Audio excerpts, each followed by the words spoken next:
Thanks for coming to our panel. My name is Selin Malkoc. I am a faculty at the Business School at the Olin School of Business at Washington University, and we are here as a part of the initiative by the Provost of Washington University for interdisciplinary research. And our group was working on medical decision-making, which makes this a great way to introduce what we are doing to you guys and hopefully generate some discussion. So today we are going to have three panelists. Mary will be talking about the consumer perspective. She is at the Public Health Department at WashU. Then we are going to have John talking about the provider perspective in terms of medical decision-making, and he's at the medical school. And then we have got Joseph, who's going to talk about some remedies coming from the decision-making literature because he's at the Olin Business School studying decision-making. And then Leonard and myself are going to be here for the panelists at the very end. We're going to hold questions mostly for the very end. We're going to try to leave time for discussion. But if you've got a burning question, we're going to take one or two questions after each panelist. And with that, I'm going to leave it for Mary.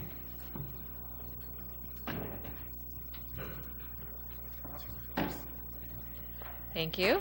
I just wanted to first acknowledge the Office of the Provost, who's funding most of the discussions in the panel that we have, and also the AHRQ and NIH, but the views that we talk about are not necessarily related to them. They're our own views. And I have some disclosures, but not related to this talk. So I wanted to start by talking about the health insurance landscape. Before the ACA, as most of you know, we had about 52 million uninsured non-elderly adults in the U.S. And after the ACA, we've done a pretty good job of ensuring people with access. I mean, we have a long way to go, but we're doing a good job of providing insurance for people who didn't have it in the past. We're doing a great job of covering the poor and the near poor, so people who are very low income. And we're doing a good job of helping racial and ethnic minorities who previously did not have as much access to the healthcare system due to lack of insurance. But one of the things we're seeing is that there are a lot of people who remain underinsured. So this is the percentage of people who have high deductible health plans in the dark purple on the bottom without a health savings account. And for those of you not in the US, these are plans that you pay a monthly bill to have health insurance, but then you have to pay a lot of money on your own before your insurance company starts covering part of their bill. So these are people who are poor and near poor who are being enrolled in this through access, but they may not have a lot of insurance to help cover some of the costs of their needed care. So we have a lot of people who are new to the healthcare system who face lots of vulnerability. We have health vulnerabilities for people who have maybe unmet chronic needs and chronic care conditions that they haven't been treated in the past because of lack of insurance. We have some resource-driven vulnerabilities where people don't have the finances to pay for some of the care that they need, or they may not be able to take time off of work in order to come for needed care. And we have challenges with health literacy if people haven't been exposed to the care system in the past and don't know the language, the jargon, understand the information about their health care conditions. So I wanted you to take a minute and just imagine that you're a clinician and you're treating someone named Tiffany. So Tiffany is a new patient who was previously uninsured, and for the past few days she's had a mild fever, runny nose, fatigue, and chills. Her symptoms are keeping her up at night, and she feels like she's not able to concentrate at work. After a complete history and physical exam, you determine that she has a mild virus. So you encourage her to monitor her symptoms, and you tell her to call you if symptoms don't improve within a week. So Tiffany says, but can't you give me anything like an antibiotic or something to help me sleep? The walk-in clinic where I used to go always did. I can't afford to miss any work and I need some sleep. Give me some Ambien or some penicillin or something. So I just want you to think for a minute about how you might respond to Tiffany in this situation. There are a few things that we've identified you might be thinking. So just take a minute and read them. And then if you have a cell phone that you can text with, you can take it out and we're going to actually ask you to tell us what you might do. So if you go to your phone and you can install this app from PolEV, or you can actually just text it from your text messaging plan. You can text 37607 after you text SMDM to that number.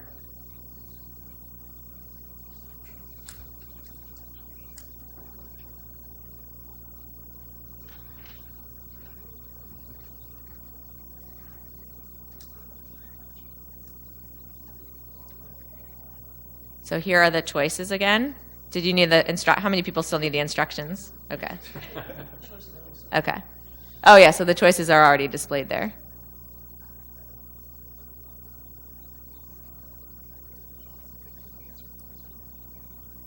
All right, so some people are starting to respond.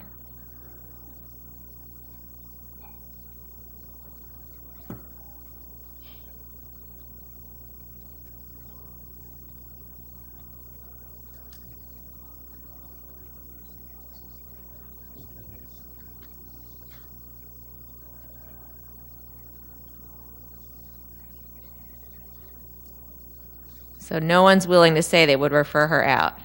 A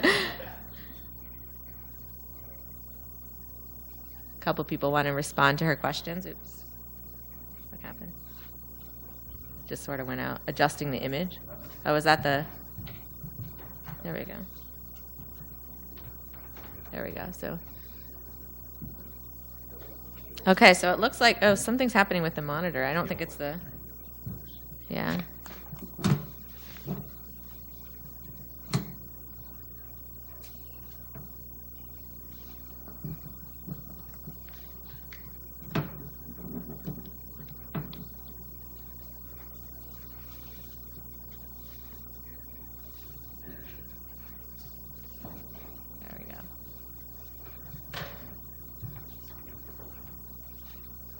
Okay, so it looks like I think we have most people responding. So most people would listen to the things that matter to her. A few people would try to educate her about the risks and benefits of taking antibiotics. Some of you might build rapport and respond to her questions and concerns. So it's a very supportive group. I won't tell you which person in our group might have thought about referring her out. Okay, so... And then how would you feel about Tiffany? So keeping the app open, here are some options for how you feel about her. Respecting her decision to request these antibiotics, feel comfortable talking to her about her concerns, understanding her concerns, maybe feeling a little bit of contempt toward the patient, and maybe feeling like you might be pleased if she didn't come to your clinic. You can choose more than one in this option, I think. Oh, no, choose one. All right, choose one in this option.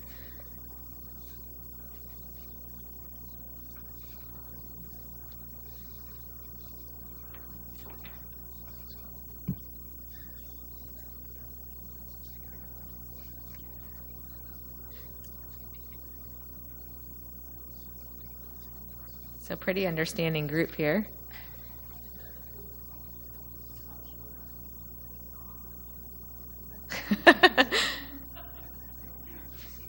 Honest. Yeah. So I'm not going to call on anyone, but there are lots of people who would feel this way about choice E, that it takes up a lot of time to talk about some of these issues, and it can be it can be a little bit challenging for practice. So what might Tiffany be thinking in this situation? So she has these health vulnerabilities. She might be thinking she has too many things to take care of. She has diabetes. She has a heart condition. She just needs to get past this immediate discomfort. She may be feeling like, I don't understand. What's the difference between a bacteria and a virus? This doctor doesn't really understand me. She may be thinking she has no sick leave at work. She has no backup child care. She needs to get better right now. What do you mean call me in a week? I don't have a week. I need to get better right away. And we have some data that show that patients who have been previously uninsured actually do feel these things. Here are some quotes from people that were in a study who are currently uninsured and talking about some challenges accessing the healthcare system. And they said things like, some doctors tell you, oh, you have this illness. And then you go to another doctor, you don't actually have that illness. Because you don't have health insurance, they really don't take the time out to really see you. And another patient said something similar. You have some doctors that you can ask them a question, and I honestly think that it all depends on the kind of insurance you have too. They tell you that, well, it's just this, when it could be something else. So they really felt that they'd been mistreated and maybe misdiagnosed because they were from this vulnerable group, they didn't have access, and their doctors were just completely dismissive. So when we think about these new, over 20 million people that are now new to the system who maybe had these experiences in the past, maybe continuing to have this experience, and we're trying to practice evidence-based medicine and do some potential risk-benefit discussion, and some of us may be feeling a little frustrated by the number of patients who are coming in that are new, that don't understand bacteria and viruses. This is really not the best thing for you, without really thinking through what these patients have been through and where they're coming from. The risks of miscommunicating are that Tiffany feels frustrated with the medical system. Maybe she gets labeled as a drug seeker. She asked for Ambien. She wanted something right now to help her sleep. Maybe she doesn't come back, ever, even for her other conditions. Maybe she feels like there are no good physicians that take her insurance, and she leaves the insurance system. And we can talk in the break about other things that might happen with this miscommunication. So with that, if there are burning questions, I can take a couple. Otherwise, I'll turn it over to the provider perspective, and we can talk about some of this at the end of the panel. Do we have a question? Any burning questions about patient perspective?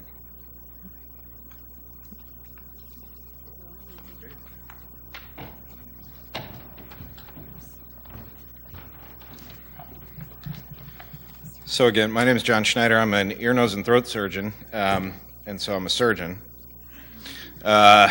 which may affect your perception of me. So I treat primarily sinus disorders, right? So Tiffany is a patient who I see every day, all day long, right, in a lot of regards. So to couch this in kind of more actual real-world scenario, what does she really have, right? And so she's coming to me. What I can do for her that maybe my primary care colleague can't is look in her nose, okay, with a endoscope. So hopefully you guys can see this. You don't have to worry about the names. But what I see when I look at her and I examine her is this horribly inflamed and swollen nose, and I can see why she's miserable. Maybe I see pus coming out. There's lots of different things that you can see. I won't bore you with the details. But my question is, as the provider, in looking at her, is what does she actually have? What is the diagnosis, right? And so for a moment, I'm putting away or putting aside all of the issues that Mary has brought up because I want to get to that diagnosis, right? I have 15 minutes and 30 other patients to see that day, okay? The question is, what does she really have? And so it's a data gathering process for me as the provider. So I need to get in there, look and see, is the evidence that I'm seeing on physical exam enough to make a diagnosis, or do I need more information? And so one of the challenges for us is, what other diagnostic tests are we going to order? And CT scan is one of them that becomes very useful. And so the question is she somebody who's got clear sinuses? And again, you don't have to focus on this, but this is just to show the difference. Does she have a little bit of disease? Let's see if this works. Yeah. Here, okay, her sinuses are not clear like they are here. Or does she look like this? And she's completely full, okay? And the point being that there's a range of possibilities, and in the diseases that I treat, and this goes for lots of diseases that are out there, is do the symptoms match our diagnostic test? Is it truly a one-to-one correlation? So all of these things are going through my head as a provider. So what am I trying to do? I'm trying to make a decision for my patient under uncertainty because maybe I don't have all of the data that is necessary to make that decision, okay? So in a very narrow focus, what I want to do is do some tests, figure out the diagnosis, get a diagnosis, and give her the right treatment. Is that antibiotics? Is that steroids? Is that surgery? There's lots of different outcomes, okay?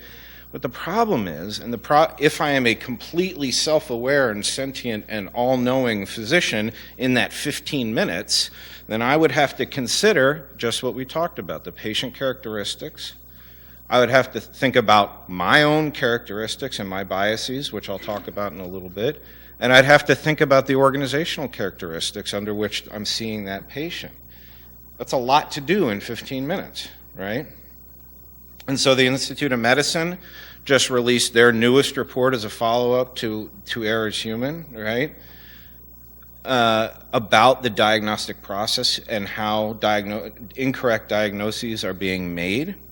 And so what I want to focus on here is this idea that getting to the correct diagnosis involves not only just the medical aspect, but incorporating all those other things. Because if I can't get the right amount of information from my patient, I may not actually end up there.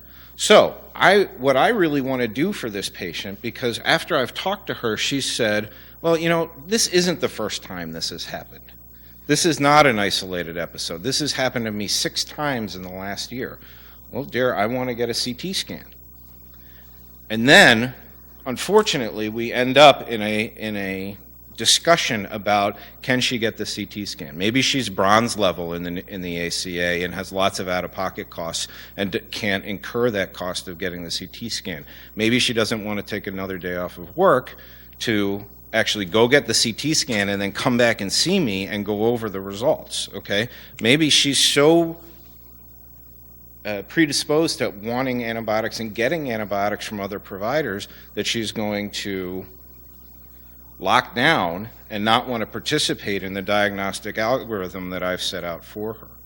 So suddenly I'm running into barriers as a provider that may end up blocking this nice algorithm to a good outcome. Then, on top of that, I have to consider my own issues, right?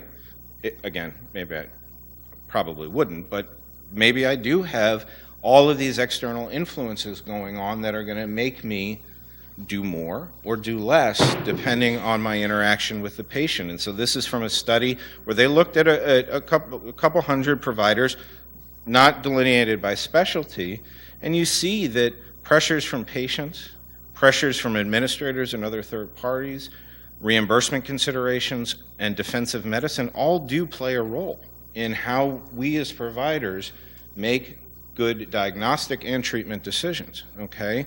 That is then interacting with Tiffany's interaction or experience with the healthcare system, okay? And so all of these things may be implicitly running through my head. She doesn't want to worry about evidence, right? She just wants to get on with her life. My business manager is giving me grief because I'm not charging enough and not bringing enough money into the practice. Perhaps I, as a surgeon, am looking for a surgical treatment because I have a bias towards that. Maybe I'm just worried that she's presenting with things that are dangerous, and I want to make sure I don't miss something because I don't want to be sued. All of these things play a significant role. This is a great, hopefully you guys can see this, but this is kind of the ladder in which Tiffany is now operating in. She's the patient, she's interacting with me as the physician, but in this practice site, in a physician organization, in a network of hospitals, and in the market environment. And so all of these things can also play a role in influencing my interaction with Tiffany. Can she get to my hospital? Will she be turned away based on insurance type? Can I actually get done what I need to get done? So I'm here to just present some of the dilemmas that go into what I'm thinking as a provider, but also how I'm trying to best kind of guide this interaction with my patient. And again, in that 15 minutes, it's extraordinarily challenging. So now I'd like to turn it over to our theorists, unless there are any questions. Okay. Okay, so we had a lot of discussions with our group here, and these issues kept coming up. And one of the first things when we talked about vulnerable populations, we talked about how they might be different and what their perceptions and what their preferences are. And that, as someone who studies consumer behavior and consumer research and their decision making, immediately I thought, okay, well, let's go ask them, different people, what their preferences are, and maybe do they have preferences? Are they constructing them? So I surveyed 200 Mechanical Turk workers, and if you're not familiar with MTurk, they're a pretty good representation of the U.S. I've done some research on MTurk, and they're not unique or they're biased like the rest of us, so they're pretty normal people. And this sample that I got, I paid them 40 cents for a 6-minute survey. They were 26% were non-white, 35 years old, and about 50% male. All right. I created a vulnerability score based on some self-reports of their knowledge of the medical system, whether they had complex health needs, whether they had guidance, whether they had someone to turn to. Low income and lower education also would make them more vulnerable. So this was based on what the variables that Mary was talking about. I couldn't find a good vulnerability score. Maybe there's ones out there, so there's some caution there. And then I asked them, what's important to you when choosing a doctor? Just to kind of get a baseline here. I asked some other questions, and I'll talk about those later on when we get to results. So what do we find? Well, in terms of what's important to you when choosing a doctor, if you look at the non-vulnerable normals, if you want to call them, population, we see some good variance here. What's really important to them is whether there are doctors in their network, then they want their doctor to explain stuff to them, whether they trust the doctor is very important, whether the doctor explains their decisions. So these are thinking processes, they're cognitive. And then cost to them comes into play. For the vulnerable populations, we see a few differences. First thing that came to mind is how flat the differences are across the variables. It seems like they don't really have preferences, or they're not really sure because they don't have the experience. And so I didn't see as much difference across here. But we also see that cost is tied here pretty much for number one, not statistically different from whether the doctor explains treatment. So cost is more important to them as well. But again, you don't see a lot of differences across the board here. So that was one thing that came out of mind here. And in marketing parlance, I would call this, and some of the research that I've done, I'd call this less developed preferences. When people aren't really sure what their ideal point is and what the best thing is because they don't have the vocabulary of that category. Some other questions that we asked. Complexity. Do you feel like there's too many choices or that the choices are overwhelming? Do you like to think? So need for cognition, a personality variable. Do you want control in your decisions? And do you expect to be prescribed medication when going to the doctor? So let's go back to the case that we were talking about. What do we find here? In terms of controlling, want to have control over your decisions, there was no difference for less vulnerable populations. But the other notable thing is here is a seven-point scale, so they're right in the middle. I was expecting everyone to be like, yes, I want control, 6 and 7, we're Americans, and we want to control and have choice over everything. So that was one thing that came up. Expect to be prescribed, John, not a good situation here. I mean, talk about 7 is the highest it could have been. People were way up there, but vulnerables were a little bit more open to not being prescribed, actually. So that might be some good news. Complexity, big difference. They felt that the healthcare system was way too complex and had too many choices. Okay, so they're overwhelmed, they have too many choices, and on top of it, they don't like to think as much. They don't have a need for cognition. So it's kind of a double whammy against them. And then let's just add on top of it, I asked them a basic present bias task and how they delay money and future earnings. They're a lot more impatient. So it's too complex, I don't want to think about it, and I'm impatient. Put all those together, it's not really a good recipe for decision making. All right, so I'll talk about these a little bit from what we know from consumer behavior and decision making, how to deal with the complexity issue. There are some things that we can do. How to deal with the impatience, there's some things that we can do. In terms of biases and making decisions, are there ways that we should or could nudge people to better decisions without taking their freedom of choice away? And then how can we increase trust as well? So complexity. I've done, and Selin and I have done some work on over-choice and this idea that there's too many choices out there, and when you give consumers or decision makers too many choices, it leads to more difficulty, it leads to decision paralysis, it leads to risk aversion, so they're making suboptimal decisions, and then as you're making more choices, you become depleted and you lose your self-control resources. All right, so a lot of negative things when you have too many choices. So here's an example of trying to choose a pain reliever at the store.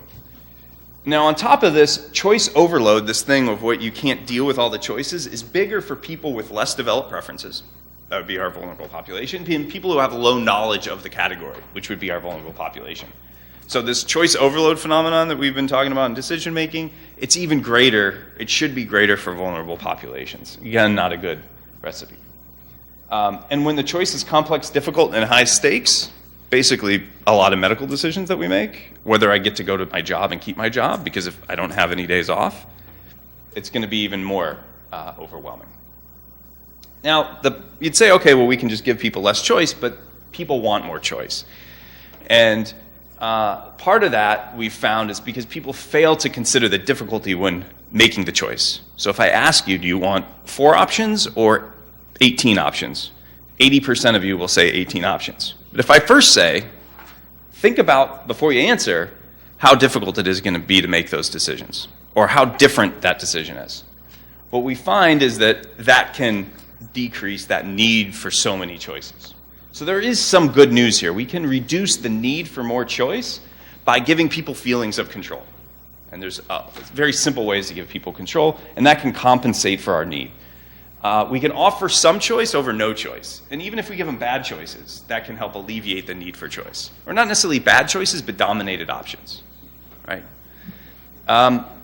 As I said, we can remind people of the difficulty of choice. That tends to reduce it. And what Selin and I have found is that psychological distance can decrease this desire for more choice. So if I'm making a decision for tonight, I want a lot of options. But if I'm making a decision for 3 months away, I don't need as much choice. Everything just kind of seems similar and more abstract out into the future. So making those decisions and having an adequate time allows us to make a better decision. Now, talking about this abstract mindset or this psychological distance, there's other benefits as well that can help with having that mindset. And that is that people become less impatient, or they become more patient. So people, if we can give them a bigger picture, we can keep them in an abstract mindset or think about the future, that tends to mitigate the need for choice, and it tends to mitigate a lot of decision biases. One way that has been shown recently to have this effect is by writing a letter to your future self, or you can even take a picture of your future self. And when you show that to people, they tend to be less biased and they're more patient. And so it's my friend Hal right here, and in his paper they created an avatar of him here, and then they aged his picture, and they did this for participants. And when they saw the aged version of themselves, they were more patient and they made better investment decisions, and because they thought about themselves later on down the road. Okay, so a really simple way to kind of get people to think about the future, and kind of fun too. Another one is to use defaults. Is kind of a good way to get people to think about it in a different way. And we all know the organ donation example, right? So if the default is to donate organs, then people donate more organs. So if we turn this back to the case that we've been talking about, or here's a classic example that's familiar to me as a non-MD, is given your age, the standard plan for your pregnancy, or not mine, but my wife's pregnancy, is not to do an amnio. And they present that as the default option. And if you push hard, you can get what you could do one, and they'll talk about it and things like that. But you're under 35, this is just the way it's going to be. But there's really options out there. So in this case, we could say, given your symptoms, the standard plan is not on antibiotics. Instead, the plan is X, Y, and Z. That'd be one way. But I think an even better way of framing this is, given your symptoms, the normal plan is for nasal rinses, 48 ounces of fluids, or whatever it might be. Not even mentioning the antibiotics. That's not even in the default decision frame. And so changing what's the frame is going to have an effect on decisions and also satisfaction. So going to framing effects, some other framing effects came to mind for me as well. So in consumer research, we love to talk about 90% fat-free and 10% fat. It's just like the classic example, because consumers love this and they hate this, even though it's the same thing. And you can tell people about it, and then they do it. So then Selin and I ran a study not too long ago, and we were thinking about benefits of breastfeeding as kind of the way that it's framed in the literature right now. And we thought, there's another way of framing it. It's the risks of formula. But then you think about it some more, there's a 2x2 going on here. We could also talk about the benefits of not using formula, and we could talk about the risks of not breastfeeding. Which one is it? Why do we do it this way? In Canada, some of the literature actually talks about this, but this is how we do it in the US. What we found is this one actually turned out to be the best in terms of intentions to breastfeed. Now, we didn't have behavioral measures, but it was a good kind of first look at it that this one tended to be the best, and the one we're using tended to be the worst. And we could argue about, we have to put it one way. We have to choose one way to present the evidence, but when we make that choice, it has a huge effect on it. So going back to the case that we're talking about, we can frame prescriptions as non-prescriptions as prescriptions. As soon as my doctor, and he used to do this, he would write water and sleep and nasal rinses and gargles on that sheet of paper. I'd get it home, it's like, I got a lot of work to do, And so putting that down there, and the CDC has been talking about this a little bit as well, is how do you frame something not prescriptive as prescriptive? And I haven't seen the studies, but I would guess placebo effects would probably hold up as well. Like, does a ibuprofen that's prescribed that I got from the pharmacist, people think it's more effective than the one that was over the counter, that wasn't told to by my doctor and written down? So that, I think, would be a future area of research. The last thing I want to talk about is trust, which came up as a big thing. We hear a lot about patient trust and creating rapport, and then the question is, how do we do that? Well, again, going back to consumer behavior, we talk about this all the time, because trust leads to patient satisfaction, or we call it customer satisfaction a lot of times. And that leads to loyalty, repeat visits, lower communication costs, and there's a lot of benefits to it. So from our marketing standpoint, trust is a big construct. And so what we know about it is it's not just about the doctor, but it's also all the frontline employees affect trust, and also the management policies and the practices that they do. And so we can think about broadening the circle of trust, if you will, as opposed to just the practitioner. And it's not all on John's hands is to communicate this trust. Now, there's 3 ways: operational competence, operational benevolence, and then problem-solving orientation all affect trust. I'm going to talk about this problem-solving orientation because it's very common. This is, again, kind of marketing 101 that I think applies to making medical decisions. So if we think about providers as problem solvers instead of service providers, it kind of changes our mindset. And so this is what we teach marketers, is that you're solving a problem with a product. You're not just providing a service. Or your service, even if you provide a service, you're solving a problem. The classic example was a Harvard Business Review way back in the day where they say, people don't want to buy a 1/4-inch drill, they want to buy a 1/4-inch hole. But I can't go to Home Depot and buy holes, so I buy the drill. So they're just solving a problem that I have with their product. Great brands, they say, are problem solvers. People will argue that this Mac is inferior technologically in terms of the specs than what I could get for a PC for that amount of money. No question. But this is better at solving the problems that I have, because the other one creates more problems for me. So Apple is that example of solving problems. So how do we do this in a patient environment is talking about concerns. What are your concerns? Family, payment, transportation, work concerns. 80% of vulnerable populations have no sick leave. When they're going in the office, their problem is getting back to work as soon as possible and not missing work and not losing their job. And so any way that you can help solve that problem, or we can think about problem solving in that sense, it just kind of changes the perspective of what's going on. We can also be measuring patient satisfaction, because that's a good proxy for trust. If you have trust, then you're going to have satisfaction. And I see this a lot more, right, in hospitals. Some hospitals are getting very good at this. But we usually only look at those that return, and we kind of forget the people that don't come back. And that's a huge bias in our results. So we got to make sure that we're getting the people that don't come back, because those are usually giving us more information. Okay. The last one is replenish resources. Antibiotic prescriptions increase towards the end of a shift, or towards the end of a day. And this was a JAMA that just came out. And so the good news is that over lunchtime, it replenishes itself. So taking a break, having a little bit of food, replenishes the resources and makes better decisions. Okay, so with that, if we have any discussion or any questions, I'll hand it over to Selin. How did you look at that sort of cognitive thinking variable when you were saying that people who are vulnerable have less sort of desire or something to think? Oh, the need for cognition one? Like was that staff or other questions? What was asked? So I just used a 2-measure need for cognition variable. The standard form is like 18 questions. And I just kind of took the two that load the highest on it because I didn't have a whole lot, and it's pretty easy to do. So I think it's like I enjoy. One of them is they're reverse coded. One of them is like I enjoy thinking. And one of them is I don't enjoy, solving problems and figuring stuff out. So. Any questions for anyone or discussion points?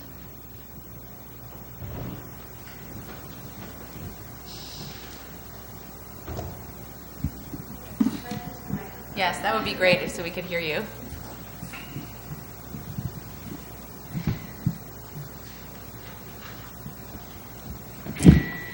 Okay, it's working. So I'm a social worker, and I noticed in the program that there was, I think, supposed to be a social worker as part of your panel, or someone from the social work school.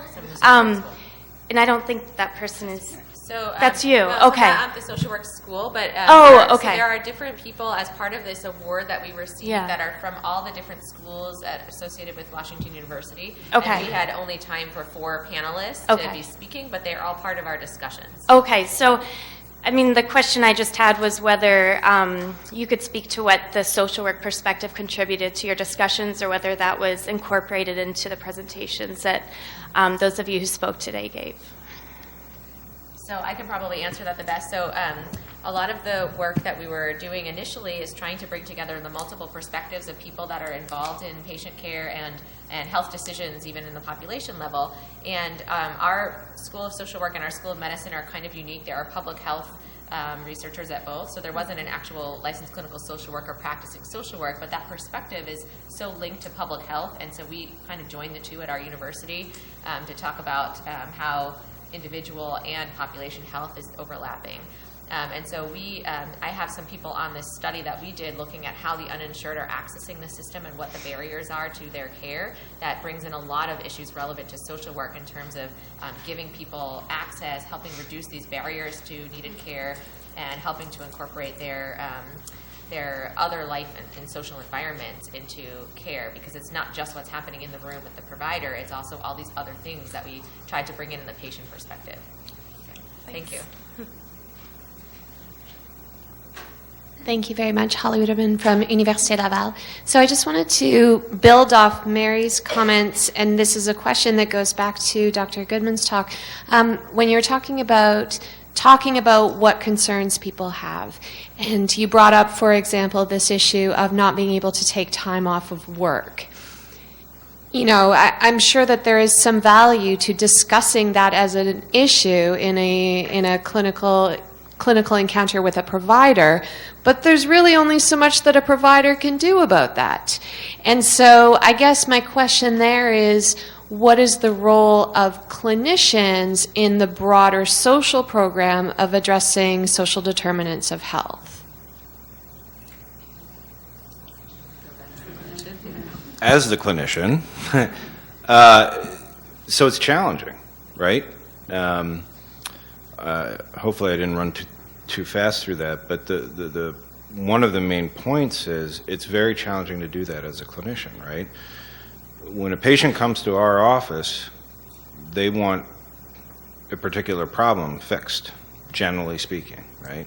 Now I do want to be very clear that this varies quite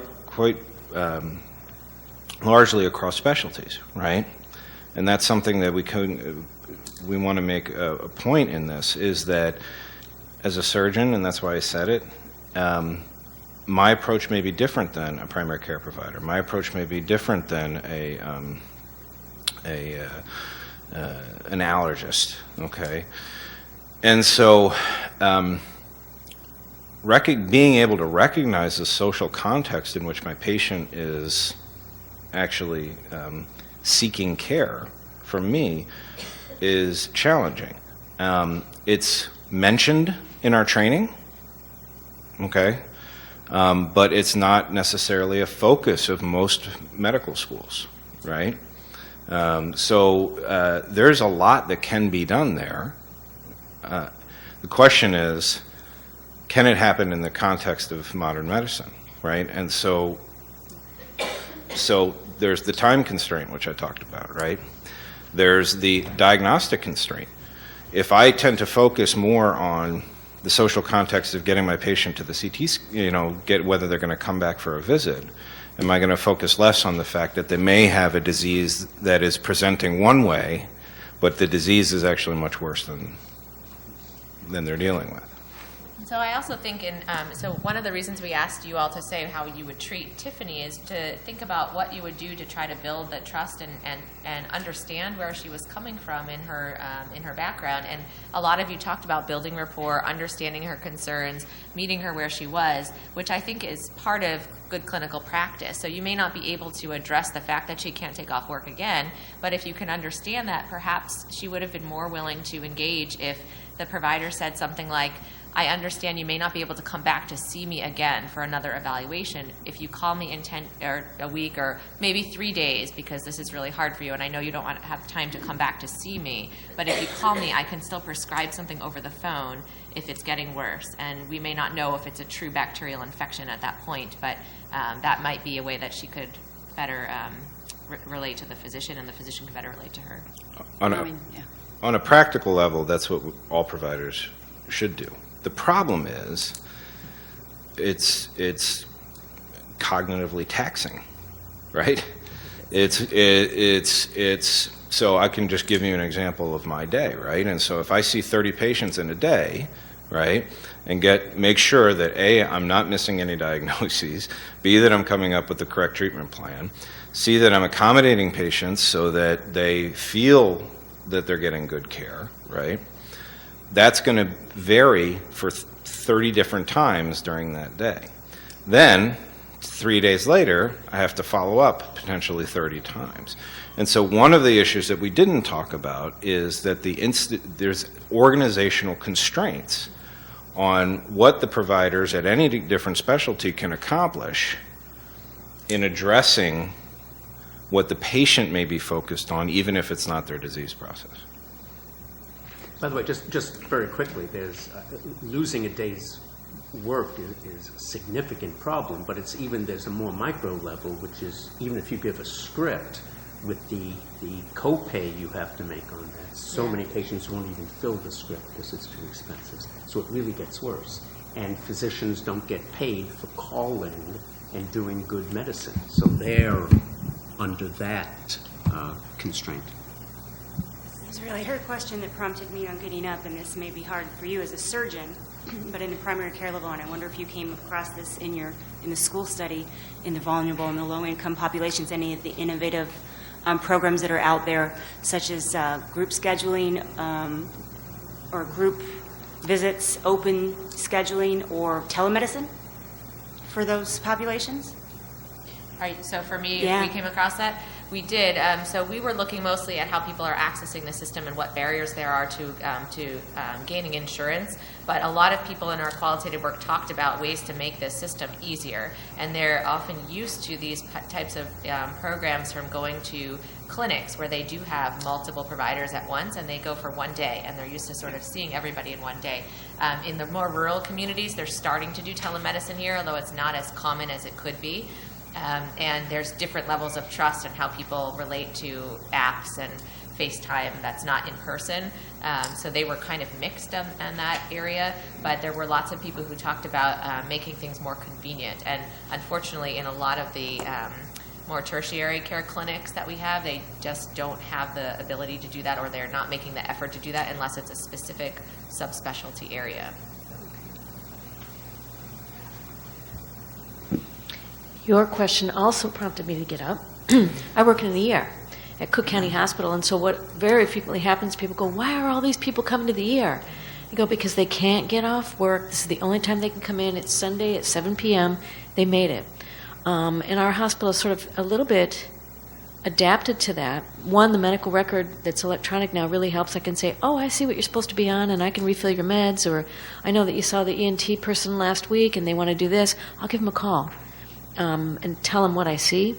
And in fact, it's become so effective, a lot of the clinicians will say, okay, I'm going to do this in the clinic, and then they'll tell the patient, go to the ER Sunday.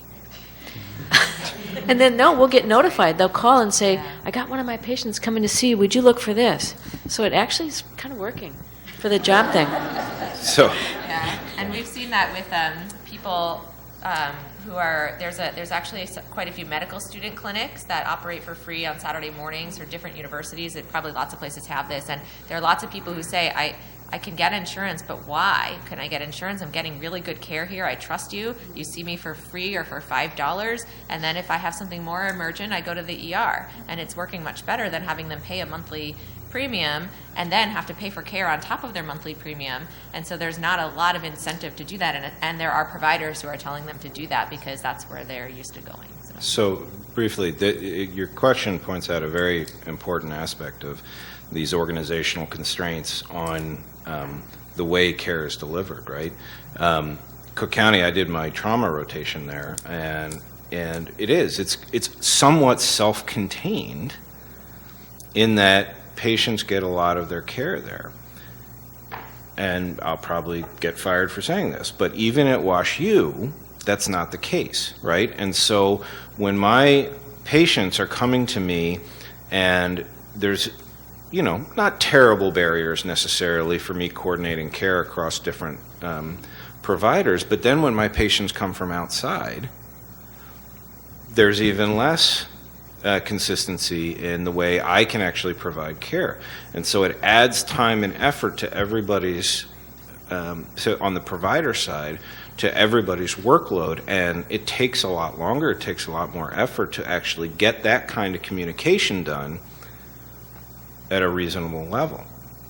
And so Tiffany, right, gets frustrated because her primary care doctor is giving her antibiotics, and then she comes and sees me, and I say, I don't think you need antibiotics. I think this is what you need, but I'd like to confirm it with the CT scan. And she says, no, I can't, deal with that. The whole process breaks down, which unfortunately reinforces issues of distrust that Joe talked about, reinforces anxiety in the patient about actually getting good health care. So there's a lot of remaining issues that are built into the organizational constraints under which we provide care. I'll just add on that real quickly. I think one thing that comes to mind for me is these are great ideas and there's all these innovations, and someone who works with managers in the for-profit world, and this is kind of a mix, but also government workers as well sometimes, is that we see innovation is very fast and it disseminates very quickly, and businesses adopt it very quickly whenever they find it. So another way of framing it is why, when Cook County does something really well, why does that innovation not spread to other places very quickly? Why, if one clinic does it well, that other places don't? And what are the barriers and the incentive structures that are keeping that from happening? And I don't have the answers, I just want to ask questions. It's easier. Miriam Hunink from Rotterdam, the Netherlands. I noticed in the description of this particular session the Choosing Wisely campaign. And I was wondering if there's any evidence to say what the effect has been of the Choosing Wisely campaign in this particular population or in the non-vulnerable group? So I know that there are people who are talking about this, and that there are really concerns about whether we're now going towards a model of underuse of care. So there's some studies looking at how 55% of people don't actually get the care that's considered effective care, so we do have a bigger problem with underuse than we do of overuse, and people in the clinical community are concerned that Choosing Wisely is now going to reduce some of the effective care because we're trying to talk about risks and benefits. Now, I don't necessarily believe that on all of the issues, because they're talking about how to make decisions based on risk. And so there are some smaller scenarios where we have these situations of overuse. I have not seen data on how it's being implemented, but I know in the clinical world, clinicians are telling me that they're concerned about this being perceived as don't do it, as opposed to have a discussion about it. There's a new paper that I saw Gem Internal Medicine, I think, going from memory, like 5 days ago. Oh, okay. Very small differences. Oh, but that was the Medicare imaging demonstration project, wasn't it? I know there was one in Gem Internal Medicine on that, just like in the last week. It specifically mentioned Choosing Wisely, so I don't know where to start. Yeah, okay. We'll look into that. That's cool. Hi, I'm Catherine Treeman from RTI International. I was wondering if you looked at all about patient navigation programs, which I know are used a lot in cancer care. I'm not sure how much they are in other areas, and what your views on terms of how effectively those are addressing some of the kinds of barriers you discuss. So my wife actually was a navigator for the American Cancer Society when we were still in Chicago, and she lived through that process. It's funny now that I think about it, because she had the same challenges that we've been talking about up here, right? That if a patient is disengaged from the healthcare system, right, or which is one of the definitions that we've discussed about vulnerability, right? That they're somehow disengaged, whether that's because they don't have the literacy to really appreciate what they're going through or need to go through, or they're cognitively don't want to deal with it. There's a whole debate that we've gone through about what vulnerability means, but the navigator position can try to alleviate that to a certain degree, and certainly the physicians that my wife worked with in the cancer clinic in Chicago did value her position. I think, although what's interesting is the American Cancer Society has struggled to maintain that position. Do you work with American Cancer Society? Cancer research. Yeah, and so, again, it's kind of an evolving role. Yeah. Oh, I think that navigators are really important for bridging some of these relationships, but I also think that they can be used to sort of take some of the burden off of the clinician who's treating the patient in terms of building the trust. I think it has to come from multiple places. So some of the navigators are seen as people they can trust and people they can turn to for specific services. We don't have them across the board, across all different disease areas. And in some cases, clinicians can feel like if there's a navigator or a nurse or somebody else who's involved, I don't have to do some of this myself. And I think that can also set up this barrier of not making the care coherent and part of this sort of unified center. So I think they're useful, but not always the end-all, be-all. Hi, Kathy McDonald from Stanford, and I served on that IOM committee on improving diagnosis, so appreciated your drawing that into the presentation. And my question is actually, I have a question because of who you've put together on this panel, and I think it's actually really intriguing to bring together your different expertise. What do you think you're learning or could be learned about sort of very patient-focused interventions to help patients outside of the encounter use their time in some way? So from a consumer perspective, from the doctor perspective, from the studying these populations, is there some kind of really high leverage place that patients could receive interventions that would help them with the diagnostic process that you're sort of And what do you mean seeing? by high-level place? Like somewhere else that's outside the system? Well, just where you would, based on what you've studied so far, you would Yeah. believe you'd get some real payoff. Because any type of intervention is hard Yeah. to really get going and get the investment to study it and do it. And there's very little that's directed towards patients, probably because nothing gets paid for. Can I? Yeah. So it's interesting that you bring that up. So specifically with sinusitis, which is primarily what I treat, I would say 70% of my visit with each patient is re-educating them about the disease process, right? Because there's so much misinformation out there, right? And so recently a corporate group that markets one of the things that we use to treat sinusitis came up with mysinusitis.com, right? And so they came up with this website basically to say, and it's nonsense, right? I mean, it's nonsense in the sense that they are doing it to give credence to their treatment and then direct people to providers that use their product, right? Okay? But in essence, the question is, could we create something like that, right? Could we create a truly unique web-based portal for patients to click through symptoms that leads them at least close to a diagnosis so that they can know kind of where to go. Is that Yeah, that kind would of be, what your that would be question is? one. I mean, Right. I was just curious Yeah. what different people's thoughts are, just because. and Yeah. as a, Well, I think also think about when you go buy a product or you go choose a service or a hotel or something, which one to stay at. Think about the wealth of information that you get out there that's rather objective. I mean, you can get some subjective stuff that the hotel puts information out about the Hyatt, but most people will click on the user images and the user reviews and everything, and there isn't that information, and so it's really easy for a for-profit entity to come in and take sinusitis.com and just completely control the whole conversation. question is whether it's accurate. And that's the challenge.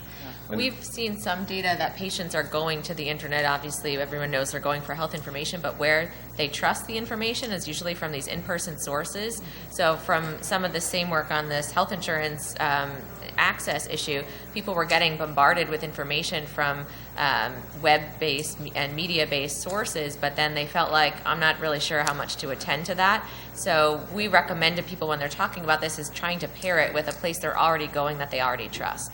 That has some sort of face-to-face, even though it's harder because we obviously it's hard to meet people in every situation without having electronic media to disseminate more rapidly. And maybe wanting to learn from consumer research or behavior is this whole online review process, right? I mean, we were so scared of it as firms as well, to one extent, like, oh my God, if they can say anything, this cannot be good for me because the most disgruntled consumer will go there and say something.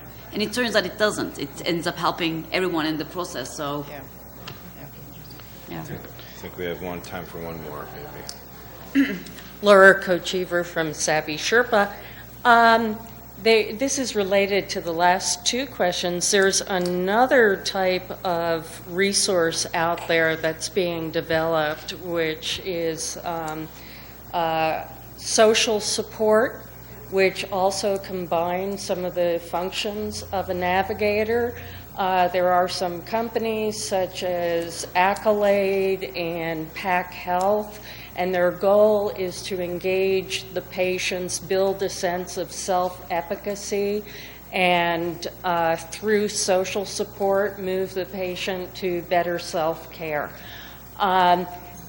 I'm working with some provider groups who are interested in tightly integrating this idea into their practice. So it doesn't have to be somebody outside of your practice system, but bring that kind of person into your care team. I think if you have that tight integration, it's even more powerful.